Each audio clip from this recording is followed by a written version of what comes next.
Hello and welcome to another Wobbly Camera Guy video. We have a grey plastic bag, which means I've been shopping on AliExpress for some more cheap Chinese radios, and today we have a Tecsun R-909 multi-band radio receiver to review. And I'm always amazed that these come halfway across the world in just a little grey plastic bag in the box, which as you can see has been a bit battered, but it has survived. So let's open the box and let's see what we've got to play with. So first of all, we have got some instructions, but they're all in Chinese, but that doesn't really matter. It's a fairly straightforward sort of radio to operate. So here's the radio itself, and this costs £12.72 including carriage. So we need to find out, is it worth it and is it any good? So as I say, it's made by Tecsun, and Tecsun are a very well known sort of brand in the radio receiver industry. They don't make some beautiful receivers, many costing hundreds of pounds. This obviously very much on the budget end, but there is a caveat to this. All is not what it seems, and I will reveal that a little bit later on in the video. So what have we got? As I say, it's a multi-band radio, so it's FM, AM and shortwave. It covers the seven main shortwave bands, I should say. I'm doing a disservice there. It covers 5.95 megahertz to 21.85 megahertz. I'll take you through the controls. Part of the reason why I bought this is it's got a DX local switch, which you don't find on many budget sort of shortwave radio receivers that are like this. What this switch does, basically it's a distance local switch. What can sometimes happen if you buy a local transmitter and you happen to be listening to a station that's broadcasting from that, it can sometimes overload the radio. In other words, the signal's going to be too strong for the radio and you get distortion. But what this does, it attenuates the signal. In other words, it reduces the signal down so the radio can cope with it. And then DX is distance, and basically it puts the radio into a mode that it can receive the distant stations as much as it possibly sort of can. In other words, it makes it into its most sensitive state. So what we have also is an LED tuning indicator, which is nice. So when you've tuned into a station, it illuminates. We've got a medium wave and shortwave indicator, so you know when you've selected that particular sort of mode. We've got FM indicator as well. As I say, you've got the DX local switch. Medium wave button, so when you press that, it engages either the shortwave or the medium wave selection. FM does accordingly. Take it through the side, we've just got the manual tuning dial. On the rear, simply got the battery compartment. You have to put two AA batteries in this. This doesn't come with a rechargeable batteries, unlike some radios that are reviewed. And by the way, if you want to have a look at those, just pop on my channel. There's some excellent receivers from China for only just a very few pounds, and I would recommend having a look at that after you've watched this, of course. And then the other side, just got the on-off volume, DC input and headphones connection there, or socket. And on the top we have got a multi-band, so multi-way selector switch for the multi-bands. Try saying that when you've had a few points. So we're on medium wave, and then it takes you through 1 to 7 on the shortwave selection. So enough of me waffling, let's turn it on, let's see what it can do. So I'll pop the aerial up. It's quite a decent aerial, it's about sort of 500mm long, so hopefully it'll pull in a few stations. So we'll pop it on utilising the side switch. Let's see what we've got. Now, at the moment, I'll put it in local mode first, and then we'll see what happens afterwards.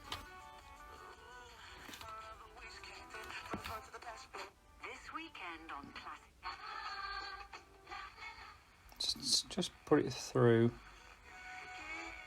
some stations, just to get a feel for it.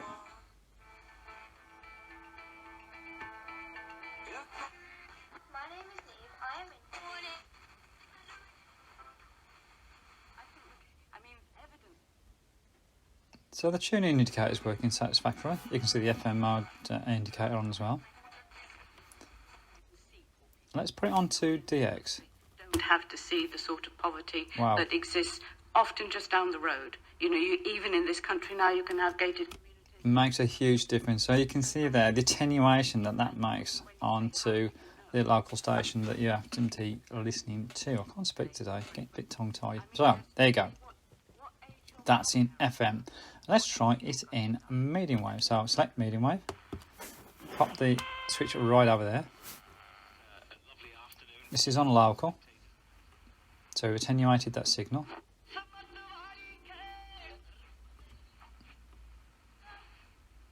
I'll just turn it just a little bit.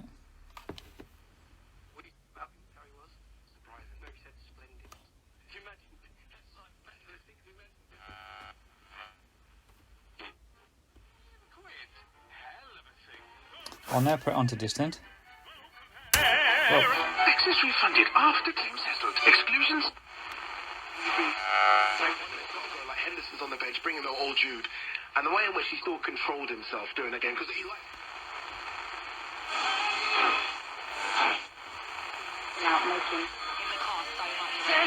Now we're going to play you Homecoming by Lish, and just after that. Big difference, isn't there? And just turn that down just a second. We'll have a look at the shortwave in a second. Just quickly, just taking out the radio. It's 130 millimeters wide by around about 80 high, 27 deep. Took the old mugshot test, so I just got an idea there. That gives you an idea of the appropriate sort of size. It's a decent made. It's actually got sort of, you know, it's a decent sort of quality set. Can't knock that at all. It'll stand up to a little bit of abuse, I think, there. As I say, it's got an analogue sort of scale. I think what you're going to end up doing, if you want to memorise where certain stations are, you'll probably end up utilising those 0 to 10 numbers up the left-hand side there, just to remember, rather than looking across at the actual sort of scale itself. The tuning dial, that's not bad. It's actually sort of quite tight. It's not loose. I think if it was loose, you'd be constantly going backwards and forwards, trying to find that that particular sort of station. So anyway, let me try shortwave. I'm recording this in the daytime, which is not the best time to sort of pick up shortwave stations, but let's see what's out there, and if not, then we can do a little trick and see if we can pull a few more stations in. So let's pop it on, pop it back onto medium wave. Let's go on to, let's go halfway up the band selection. We're on local. I'll put it onto DX for maximum sensitivity.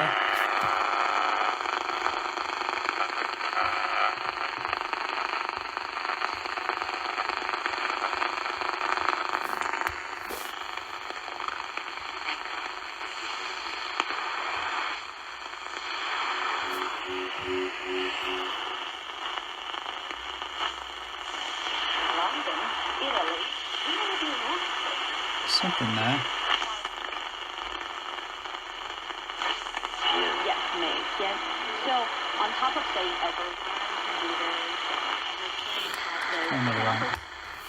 We might not get much at all, to be honest, but I'll try something in a second.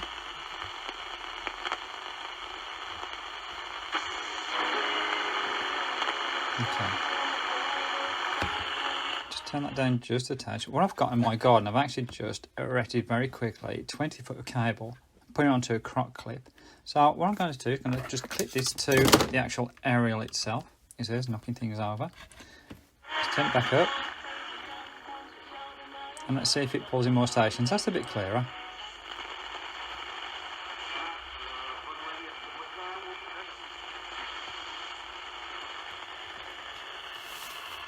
I don't know if you can see this okay.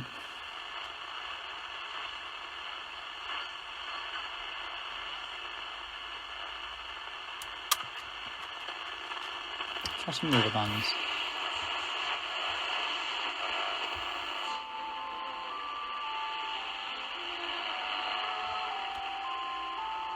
Well, we're picking stuff here up in the daytime, which is not bad. As I say, just utilising that extended wire aerial.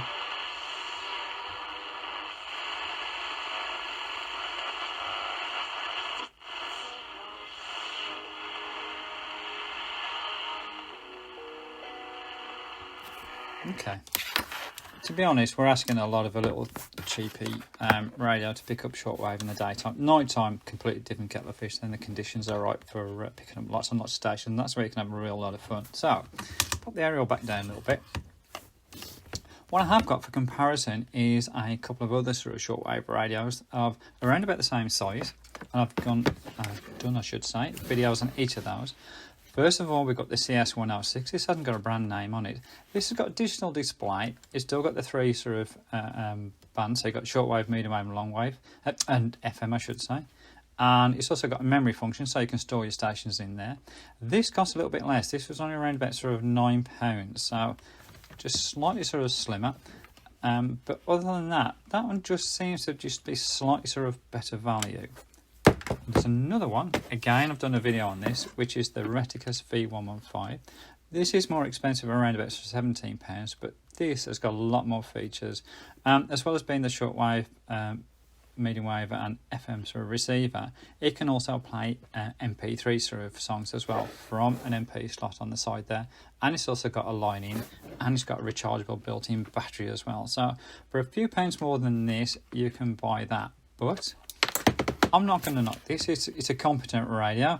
Would I recommend it? I think there's better out there, but if you want something that's just simple and it's quite well built and just got simple manual control, so you ain't got to worry about buttons, then this does the job fairly well. Just going back to what I was saying about all that doesn't seem right with the actual, seem right, that's an incorrect thing to say, that all isn't what it seems with the actual radio itself. Tecsun, you'd think have actually sort of made this radio because it's got their brand on it and everything else, but looking through AliExpress, there is a date sheet that I found on a very similar looking radio. So if I put the two side by side, I'm hoping you can see them both there. You can see it, they're virtually the same. So you've still got the DX switch, you've got the AM, you've got the FM selection there, you've got the analog dial, and you've also got the tuning sort of dial on the right hand side. Very, very familiar. You've got the multi-band select switch on the top. I'll turn this around. Again, hopefully you can see that. Not sure because I can't actually see the camera. It's very, very similar.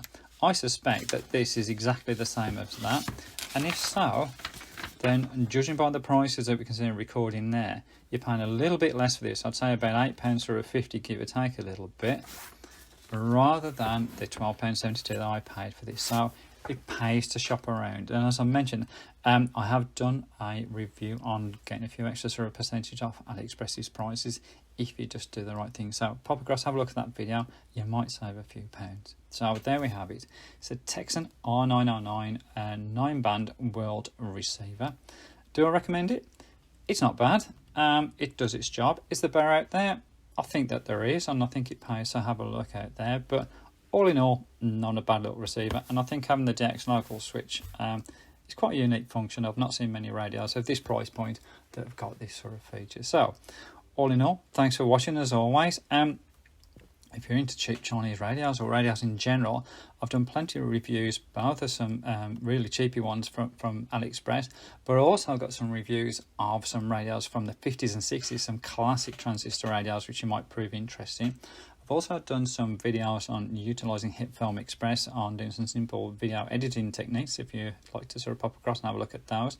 And there's some other useful videos as well. You can see I'm into all sorts of things. I enjoy making these videos. So anyway, appreciate you watching as always. Look after yourself and I'll catch up with you soon.